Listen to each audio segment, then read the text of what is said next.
my name is Colleen Drake. I am N4's Engagement Coordinator, and I will be hosting and moderating today's presentation with my colleague and co-host, Mariah Maddock, N4's Partnership and Engagement Lead. Thank you so much for joining us today. We would like you to rename yourselves and add your organization to your name. As you can see in mine, it says Colleen Drake N4. So you can do this by clicking on the three dots that are beside your image. Should you have any questions during the presentation, we ask that you please save them to the end. We have set some time aside for discussion. So before I have an opportunity to introduce you to the rest of the N4 team presenting today, I do have two polls that we will launch. So we'll just pop those up on the screen. And one is, where are you joining from in Canada? So I'll just give you a few moments to answer that. Thank you so much for jumping into that poll quickly. Great.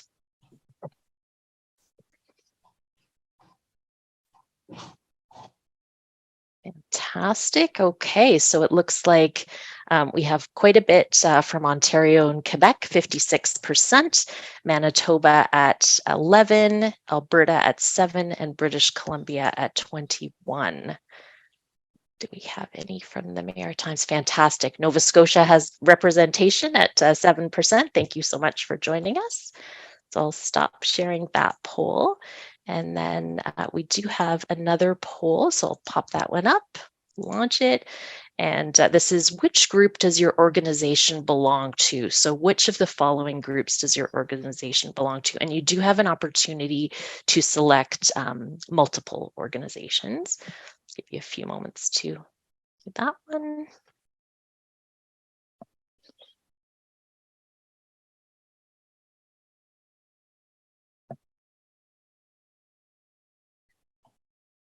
Fantastic. It looks like we've got some great organizations with us today.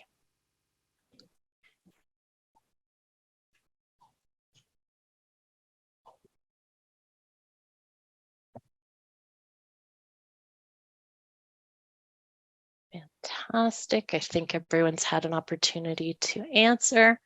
So I'll just end that one. It looks like we have 15% government with us, some navigational and matching support, regulatory authorities, credential assessment and recognition, some bridging programs, lived experience, welcome.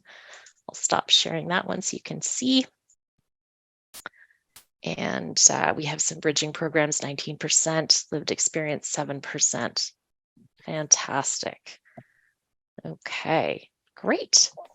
So with that, just move forward. Okay, as I mentioned, we are recording the session today, and this will be soon available on the N4 site.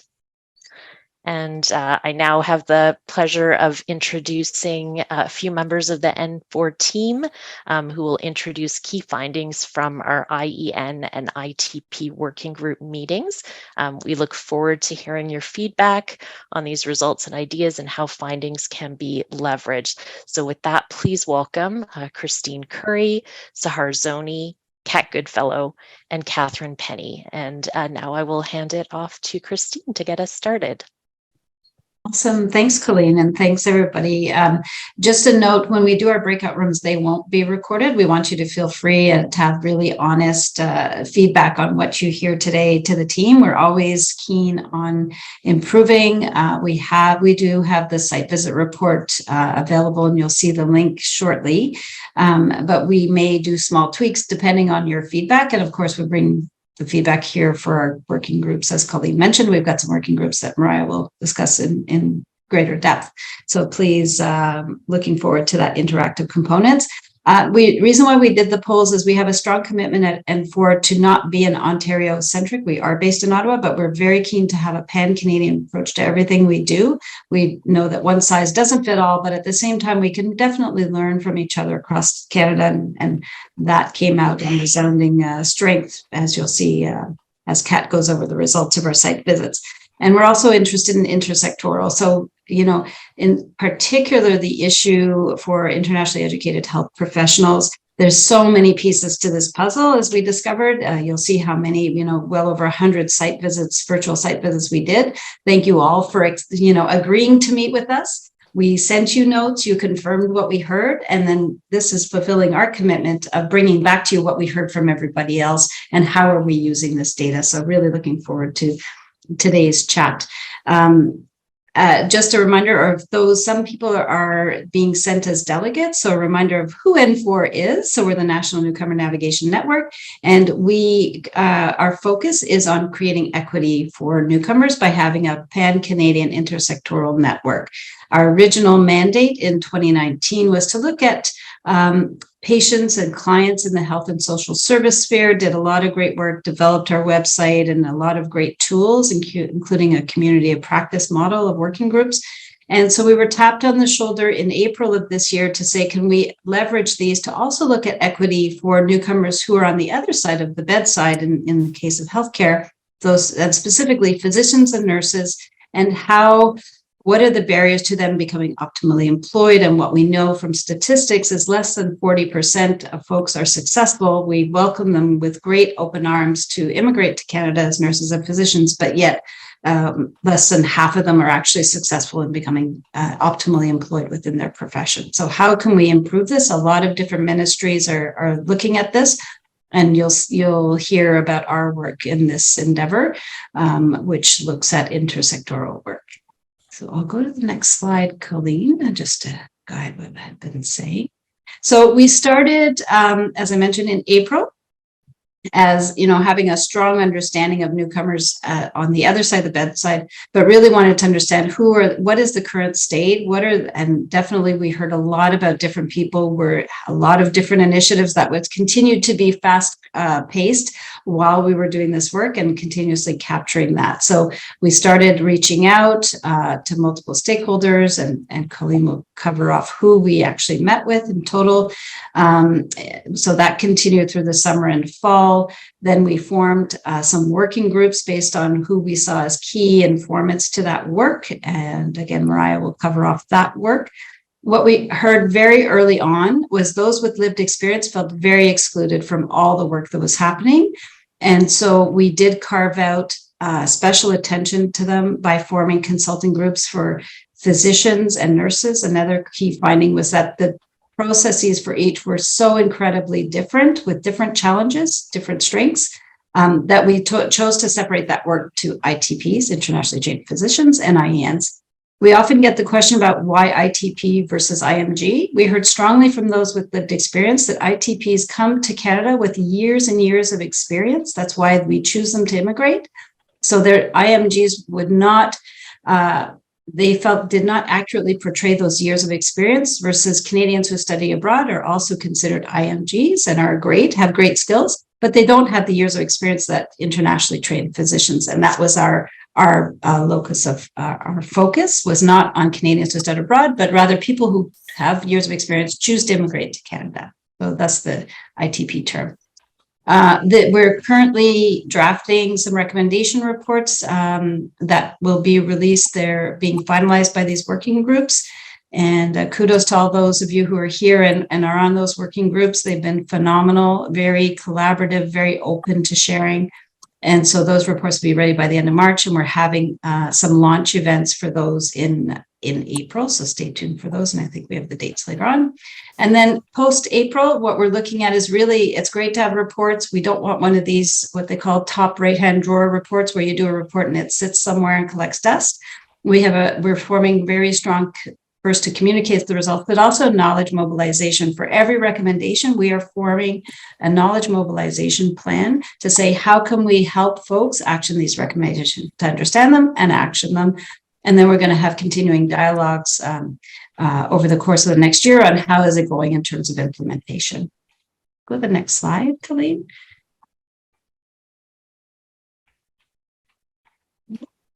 And I think it's going to be the slide deck. Yes. So as we did this work, I believe now we've gone a few ahead.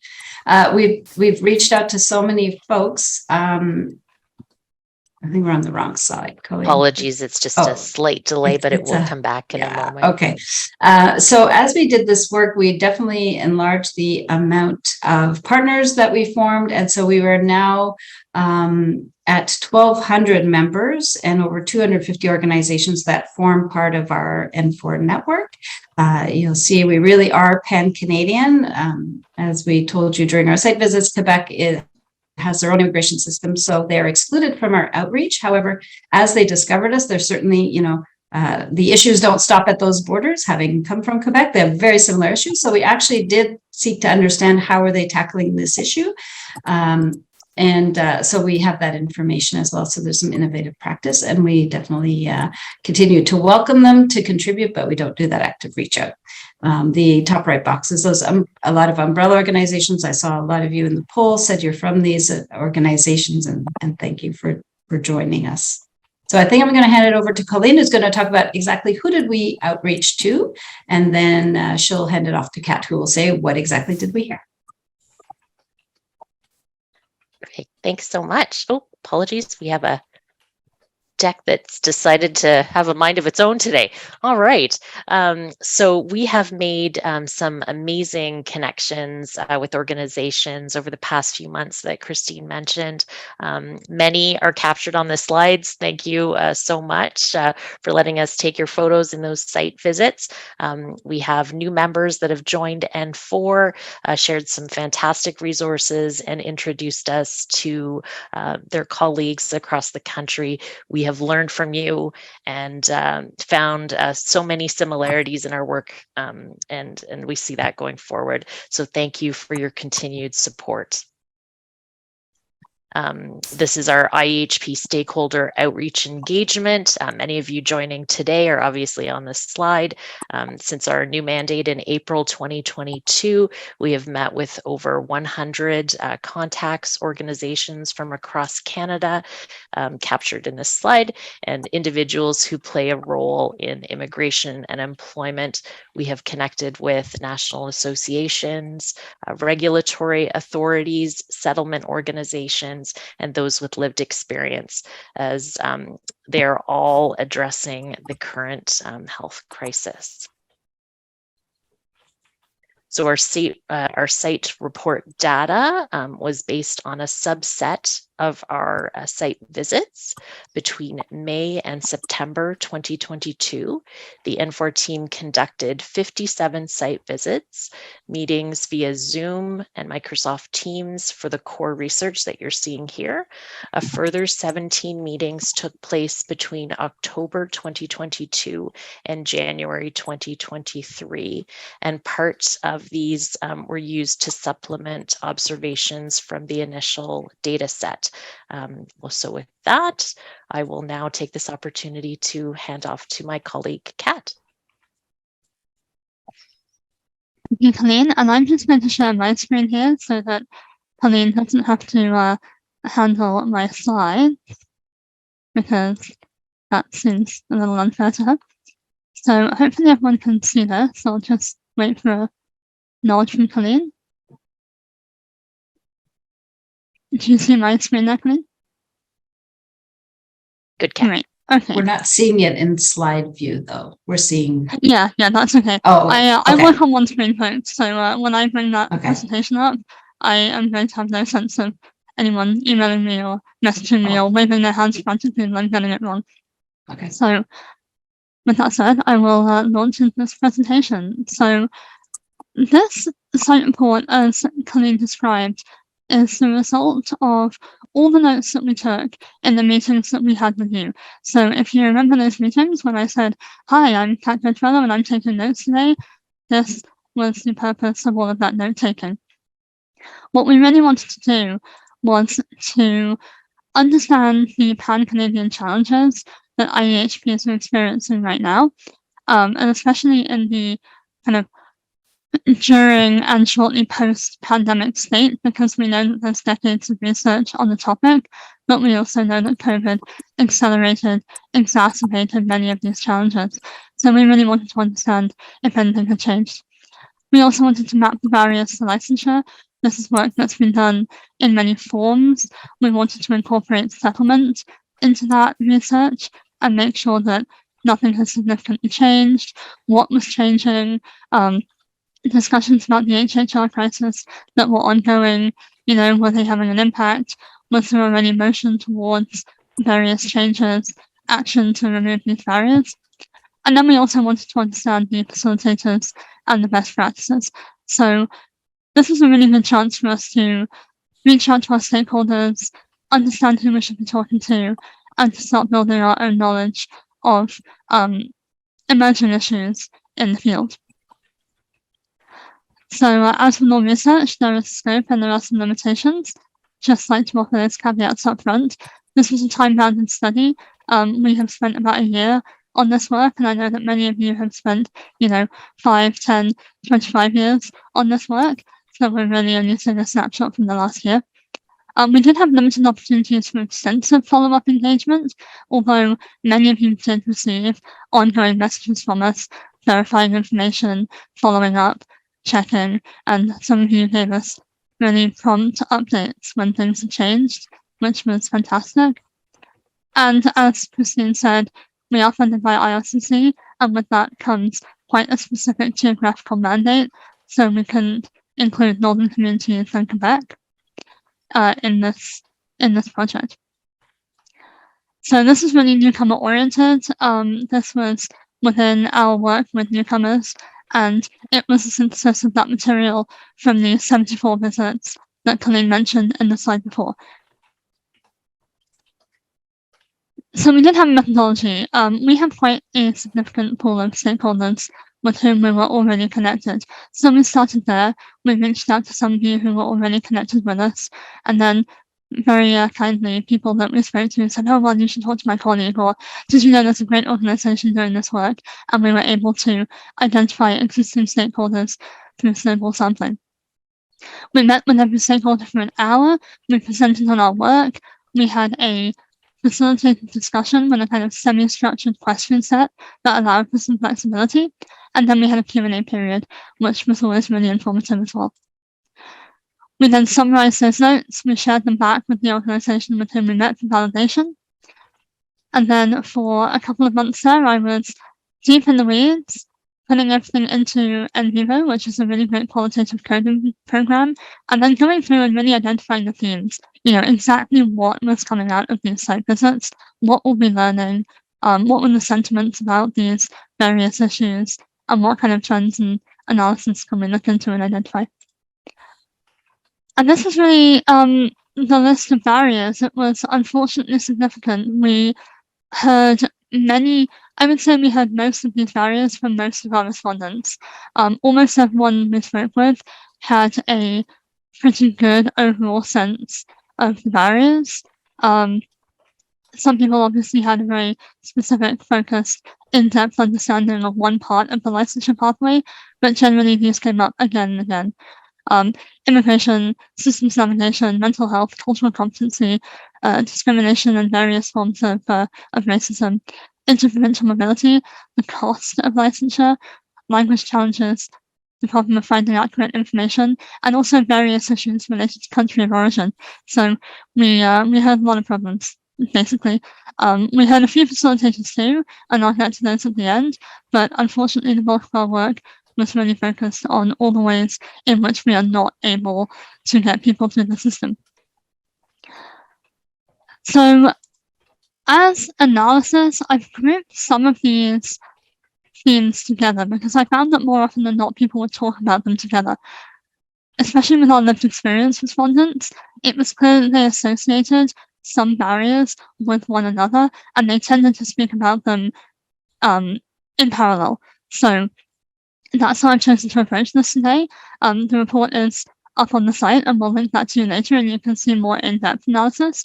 But I'll take you through some of the high points of the research, so you can see what we were told, both by all of you and individuals from your organizations, and from the IENs and IETPs who brought their lived experience to the work. So immigration was identified as one of the earliest and most complex barriers, and this was complex at both the federal and the provincial level. I have been through the immigration process myself, and I'm never leaving Canada because I never want to have to immigrate to another country again. It is a monumentally resource-intensive process that comes with a lot of very high-stakes challenges. And this was really the first problem that people identified to us. There's a lot of redundancy in the documentation required by immigration and by the licensure processes. So having navigated all of the immigration system, when people then reached the licensure pathway, they found that they were being asked for a lot of the same material or similar material in a slightly different iteration. And this was a real challenge. People were not able to identify what they needed for licensure before they came into the country. So there was a lot of redundancy in this. There was a lot of wasted time and effort, a lot of wasted money, and ultimately, much of this could have been done before people even show up in the country. People found that they were interacting with immigration, but once immigration was done with them, they weren't being moved onto a licensure pathway. They were being moved onto settlement organizations who are wonderful and who have much of the information. But it would have been really helpful to have an overview of all of the different facets of immigration and licensure upfront, because so much of the material is required for both. There was a real emotional impact here too. People really felt like they were being asked to come to Canada as healthcare professionals, and we do. We ask that. We say it all the time. 25% pretty much of our healthcare workers are foreign-born, foreign-trained, and we understand that they are an important part of our healthcare system, but once they arrive, once they've checked off all the point system, they've come into the country, they really felt that they were kind of cut loose. And what they had to do after that was work it out for themselves. So IEHPs are entering the licensure process with some really complex feelings already. There's a sense that they are new Canadians, but they're not really being offered the kind of support and the kind of professional respect that Canadians are being offered.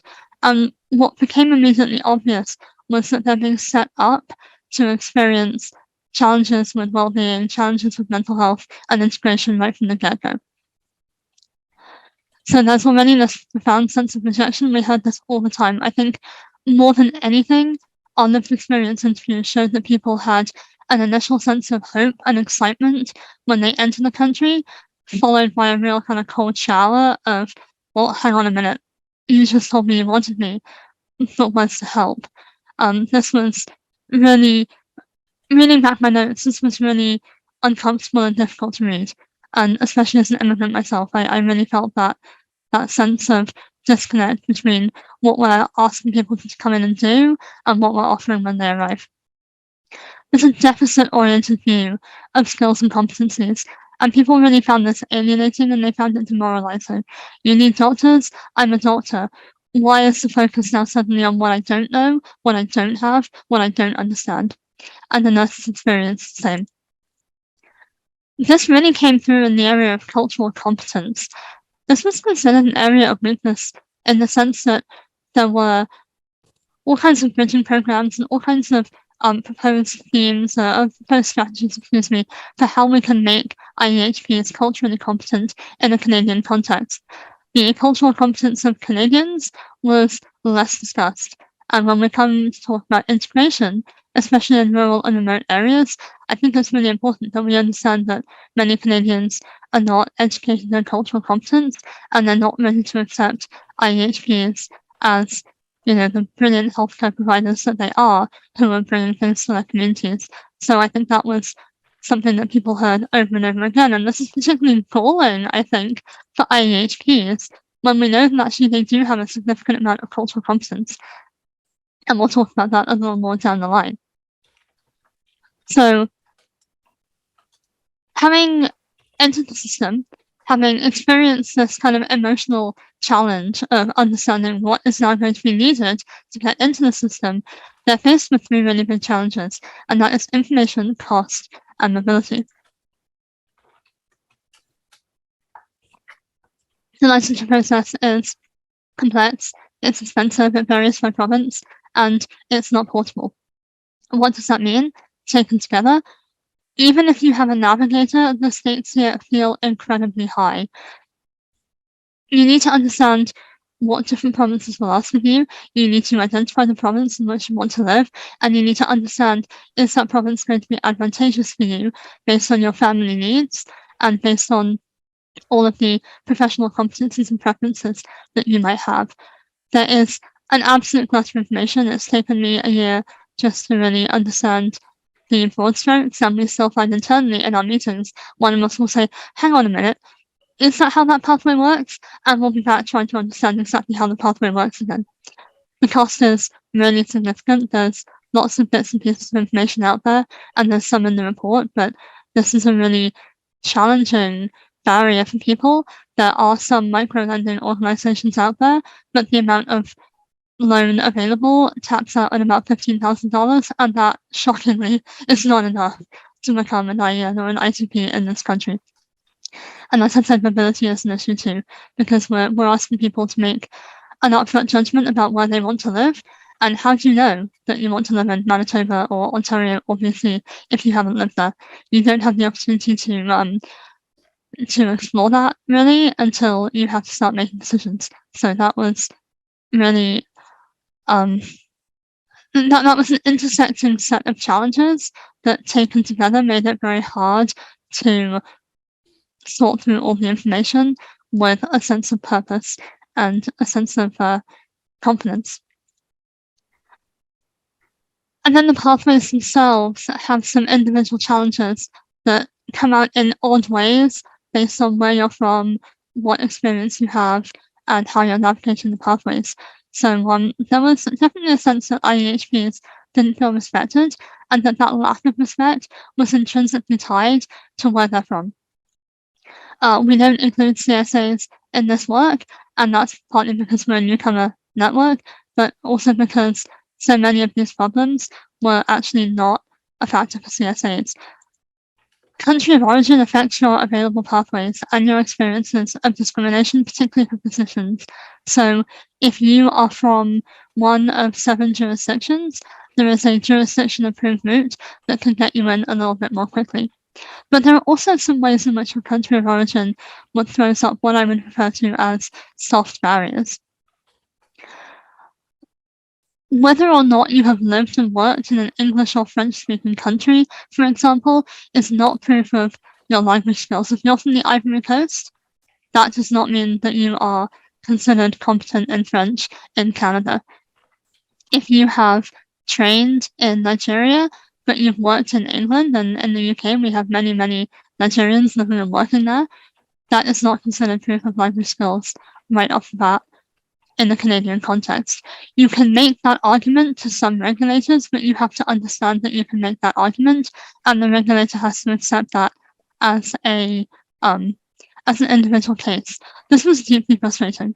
This really felt to many IEHPs that there was a very obvious argument to be made that they were English or French competent, and yet they had to go through additional language exams to prove that.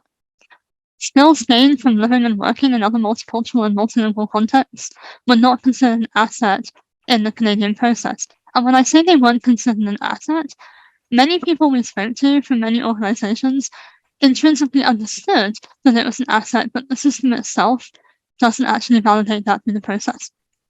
And it's not enough to say, gosh, how wonderful that you've lived in 3 different countries and you speak 4 different languages, if that isn't supported through the process. So that was really hard. That felt like there were really brilliant skills that people were bringing to bear, that there was no box they could check, there was no way that they could make that understood up front. And once again, that led back into the notion that people felt very rejected and they felt that their skills were not being understood. So those were the common themes for IENs and ITPs. By and large, nurses and physicians all experience that to some degree. Nurses had some individual challenges. They told us that pathways to RN licensure were a challenge, credential assessment was a challenge, and the issue of bridging programs came up again and again. Generally speaking, people are coming into the country as an RN, and they really expect that they're going to be allowed to practice as an RN. This unfortunately was not the case.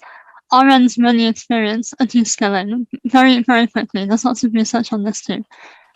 they get pushed into practical nursing roles, or even worse, into these unregulated healthcare aid roles. It was hard for some RNs coming in to understand, well, what is the difference between a registered nurse and a practical nurse? In some provinces, the regulator is one and the same for both. In other provinces, it's not. So that's really hard to say, well, I'm not an RN, well, now where do I go? And the answer was not always clear. IENs repeatedly heard that being in the healthcare system in any capacity was worthwhile. And this is really disrespectful, I think. We heard from one of the individuals involved in the nurse licensure pathway very clearly said to us, every RN knows that she can be a healthcare aide if she wants to. They don't want to. So that was something that we heard from lots of our RNs. We had some incredibly qualified nurses in our working groups and in our lived experience groups, one of whom has a doctorate. And they're being told, well, maybe you'd like to start out as a healthcare aide. So that's a real problem for RNs. They were really vulnerable, I think, to various forms of exploitation through this process. For credential assessment, they found it long, they found it opaque. That was a real roadblock, they thought. And here again was this real problem with immigration, credential assessment, and regulatory requirements. Nurses found it really, really expensive, and they found that the documentation that they were providing for one part of the process didn't carry across to another. Bridging programs have really long waitlists as well, and it was hard for them to understand sometimes which are mandatory, which were valuable, and which were accepted by regulators. And again, exploitation can be a problem here, because people will take the programs that they think will help them become a nurse in Canada, and it is not always obvious to them which of these programs are legitimate and which predatory. Physicians came to us with a different set of challenges. Practice requirements for one, the PRA and the residency pathways were another, and they also had some issues with bridging and training, although as you'll see, they manifest a little differently for physicians than for nurses. Physicians are coming in and they're being required to meet recency or currency of practice requirements. The length of time that it takes to move all the way through the process means that even if you come in having very recently practiced as a physician, by the time you actually reach the latter parts of the licensure process, you might actually have dropped out of recency of practice. So people actually, we find, are flying home and they're practicing in their home country and then they're coming back. For refugees, this was not a possibility. So that was a real challenge. People who have fled here, they're actually really on a clock, they're on a timer, and we really need to make sure that they can get through quickly enough. Canadian experience was really valuable, it was really meaningful, but it was hard to find. And again, it was hard to understand what would be accepted as a valid form of Canadian experience. People also found that they weren't sure if Canadian experience would help them meet currency of practice requirements. That was a real area of confusion. When it came to getting on a pathway, there were two options that most of our respondents were taking. One was the practice ready assessment, and one was residency. And we go through, this is very complex and there's lots packed into it, so we go into more detail in the report. But in both cases, there is not a high volume of spaces. There are many, many more prospective candidates than there are spots. There's a lack of choice in both cases, in specialty and subspecialty. If you come in as a specialist, you are often tracked into either a residency that is redundant because you've done that before, or into a PRA that would like you to move into usually family medicine, internal medicine, or psychiatry. Navigation for these pathways is really important because they all have very specific requirements, but it can be hard to find navigation. And there are some other pathways, there's the PER and there's the jurisdiction approved route, but people who are eligible for those know they're eligible very early, they select in, and they're not the individuals participating in our research because they're going through the process by and large without too many challenges. These pathways do actually come with return of service agreements, and wow, did we have some mixed opinions about those.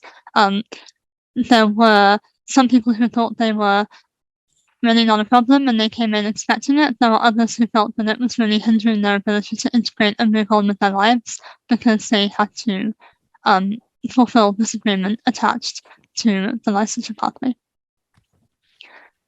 Doctors found that they had less opportunity for bridging and training in the same way that the nurses do.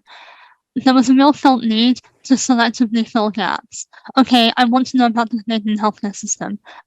There's a rotation in psychiatry that I don't have in my home country that I need here. How can I do that? It's only going to take me 2 weeks or 2 months. Let me do that, and then I can move on. Or they need an additional year of residency for family medicine, and they couldn't do that. There was a sense that people were being excluded on what amounted to technicalities, and it was really hard for them to understand, well, why can't I just go off and do this? Where's the pathway? As soon as I finish this, I'll be eligible to move on, but you tell me I can't complete this, so now what? That was a problem. And for ITPs with years of experience, they're being selected into retraining, when what we really need is a pathway that is going to respect the years of experience that they have and the fact that they're mid-career professionals with a lot to offer already. So doctors are being held up in a slightly different way. They didn't have the opportunity that nurses did to start in a healthcare role or in a practical type role and move up. It was really an all or nothing situation for physicians. There were facilitators, surprisingly. They were very consistent. We found that they were less discussed by respondents. This actually helped inform our upcoming recommendation report, so I'm not going to spend too much on this because I'm also coming up to time here. But personalized navigation was absolutely top of the list. People who had a really good navigator or been connected with a really good program said that this got them in. This was it. Someone was there. They were helping them avoid redundancy. They were helping them choose the right pathway, and they were helping them understand where can I get a loan, which province is right for me. This was considered the gold standard.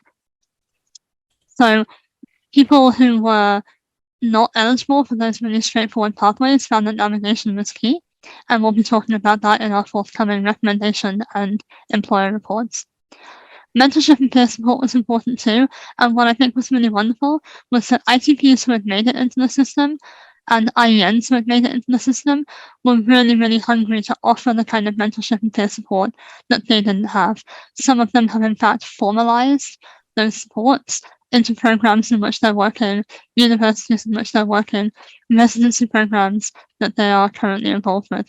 So that was really great. And we also found that mentorship made remediation less likely. So people who have a mentor are actually getting through those educational pathways with a lot more success.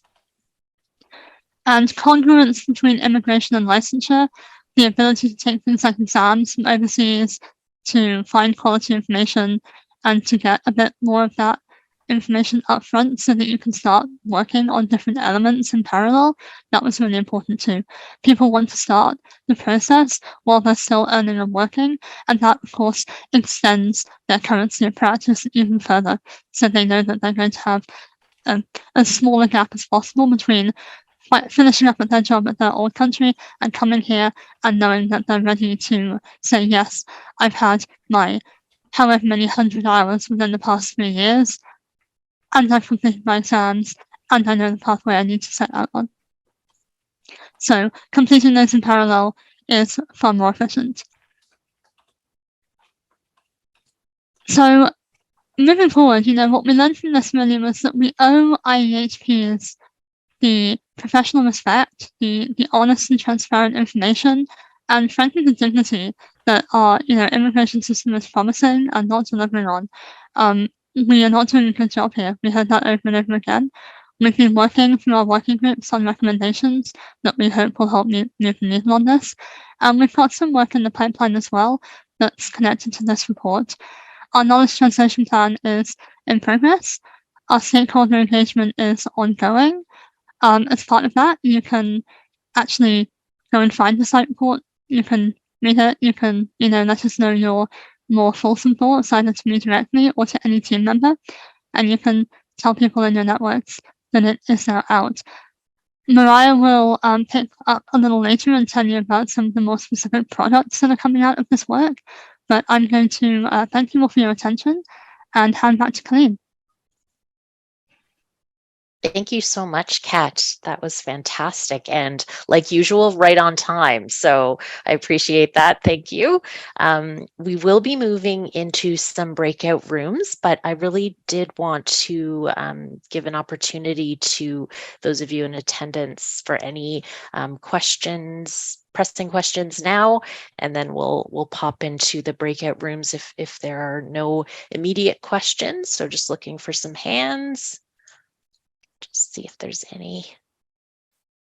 Everyone seems happy. Okay, fantastic. All right. Well, why don't we then move on to the breakout portion of our meeting? You will be divided into 3 breakout rooms, and you'll have an N4 member with you. We have Kat Goodfellow, we have Mariah Maddock, and we have Catherine Penny, who will be facilitating those breakouts. We will not be recording the breakouts, as Christine mentioned, and we will ask if there's an individual in those breakout rooms to take some notes to report back for a discussion. That would be fantastic. And with that, I will move you into the 3 breakout rooms. If anyone's left behind, don't worry, we'll get you sorted out. And with that, we'll send you off. I'll see you when you come back.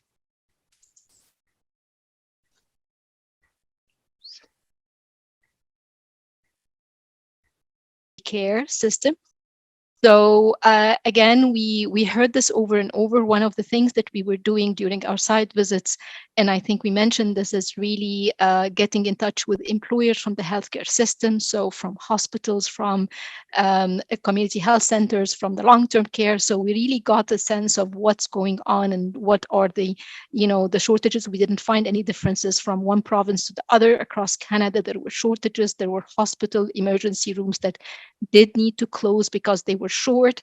So there were lots of, retirements, burnouts within the healthcare system, within the healthcare professionals.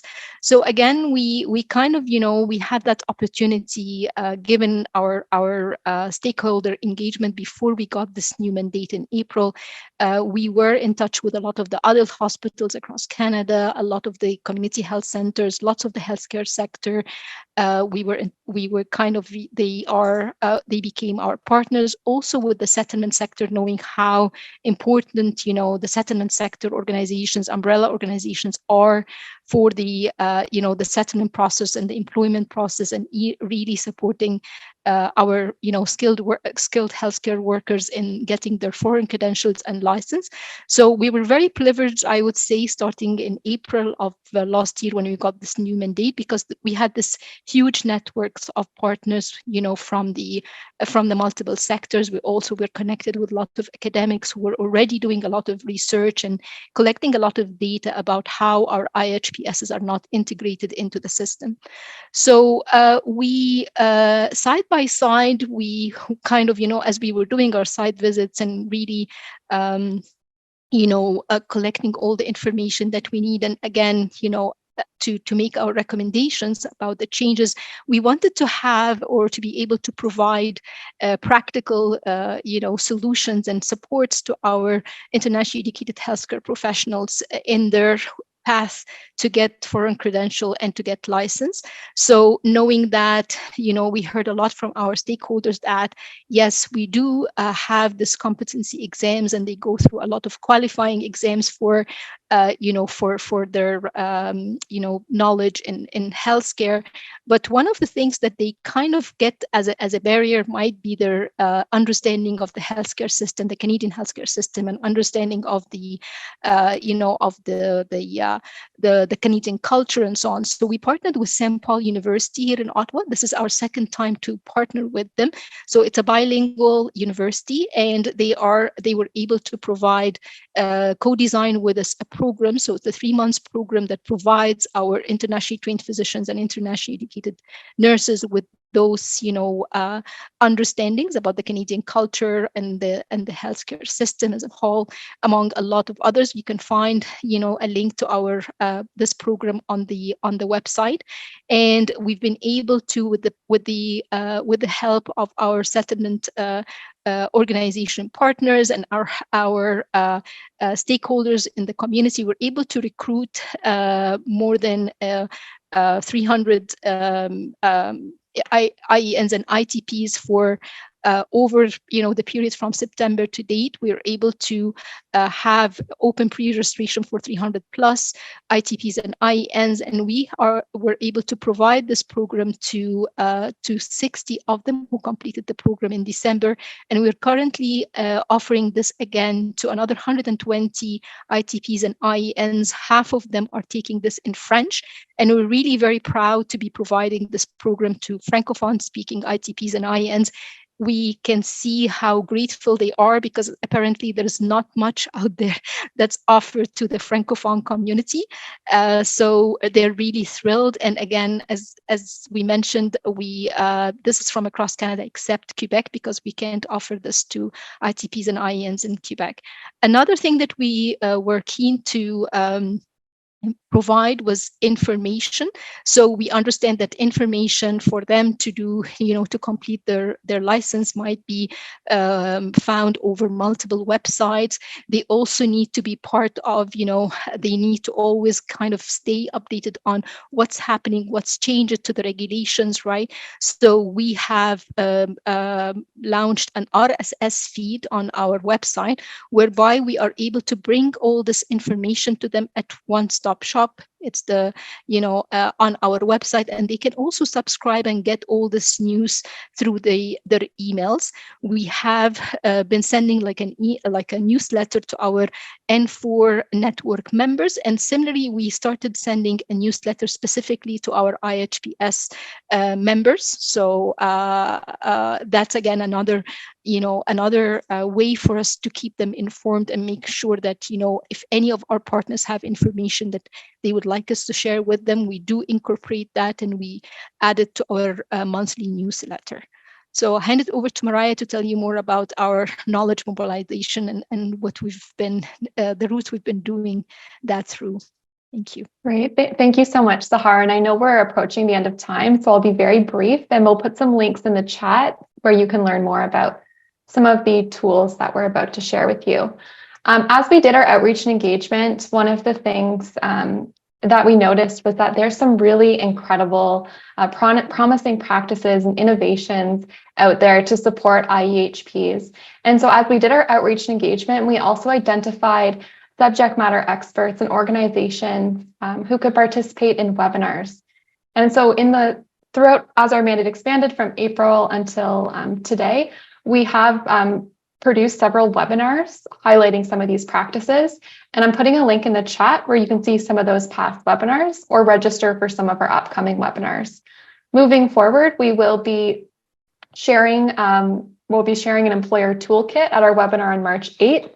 And this includes some really promising practices to tap into Canada's hidden healthcare talent pool. It's on tips and tools to recruit and retain international experience.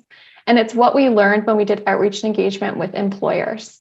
We also have upcoming webinars on equity and hiring and retention, and recommendations that are coming out of our working groups.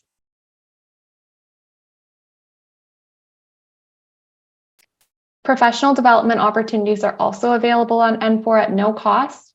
Our most recent professional development series was with an ethicist, bioethicist at CHEO, and it focused on ethical and legal considerations as it relates to Canadian healthcare privacy and consent. And that case-based learning event was specifically, the target audience for it was internationally educated health professionals.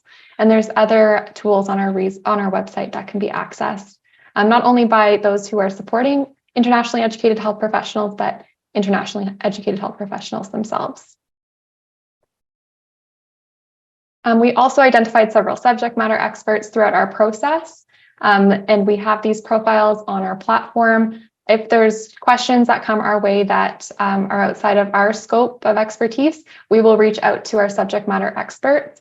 and find ways to mobilize their knowledge to those who can put it into practice. And finally, I think a very big aspect of this work, and one of the ways that these findings has informed our work, has been in the development of our communities of practices. So we have 2 community of practice working groups right now that are looking at a lot of the barriers that Kat detailed so well in the previous slides. They've looked at the barriers to optimal employment for internationally trained physicians and internationally educated nurses. And we've begun to develop some really concrete and actionable recommendations that will improve the pathways to optimal employment for both ITPs and also for IENs. And we wouldn't have been able to do this work without the outreach and engagement that we had done, and also without hearing from you all about some of the current barriers and facilitators, what work has been historically done, what work's currently underway, and what's going to happen in the future. That was truly, that part of our work was really invaluable, and inviting different interest groups to the table. I know a lot of you are joined here today. We will have from this work 2 recommendation reports forthcoming in April of 2023. And I think the work that we shared at the start is just one piece of the work that we're doing around internationally educated health professionals. We are also looking at ways and making recommendations to improve the process, also while making linkages to what's working across Canada. There's so much we can learn from each other. And I'll hand it over to Colleen to wrap up. Thank you so much, Mariah.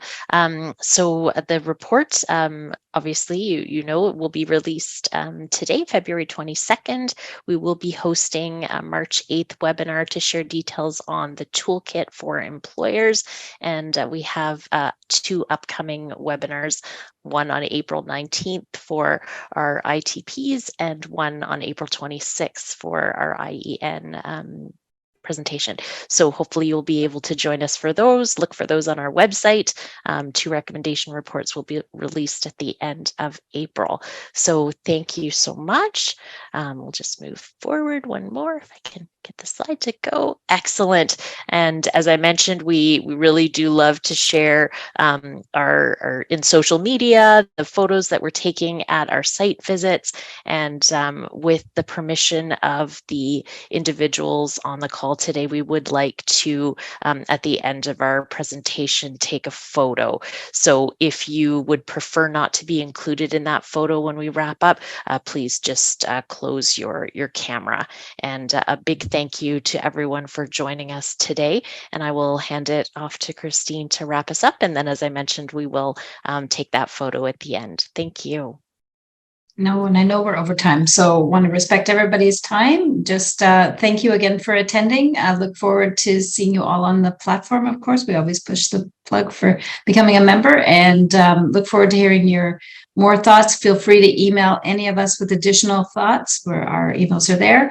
We will circulate this presentation as well, so you'd have the wholesome support plus our close note version in this presentation.